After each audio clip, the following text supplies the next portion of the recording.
So our first look at Venom is coming at us sooner rather than later. Whatever that will be from IGN, I am tampering my expectations, but for now we can talk about two brand new photos that have landed online. Now these are coming courtesy of Twitter from Tom Hardy, who of course plays Eddie Brock himself.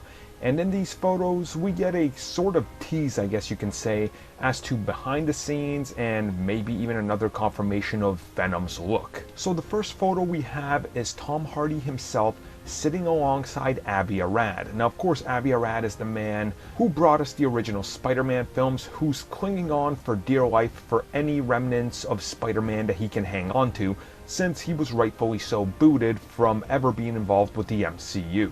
He's probably telling Tom Hardy that Venom needs more Venom. The second photo is the one I think people will want to talk about more, as once again this one shows us Venom on the back of a sweatshirt, and it definitely looks like it's keeping in track with what we've seen before in regards to the Venom movie compared to how he's going to look in the final product. And if this is to go with that, little banner / markings we saw at a recent expo, which I believe it is, then this is probably Venom's face right there. Overall, really good. I like that they're taking to social media. They understand this is a lower budget movie, so market it yourself, get the hype going, get some pictures out there, don't try to hide anything, and probably keep Avi Arad away would be the best thing you can do, but I guess since he's heavily involved with this and trying to cling on to anything Spider-Man he can, you really can't do that. But I am genuinely excited. This gets me more excited that they're teasing it, and I really just can't wait to see what the first look is going to offer, because I genuinely want this movie to be good.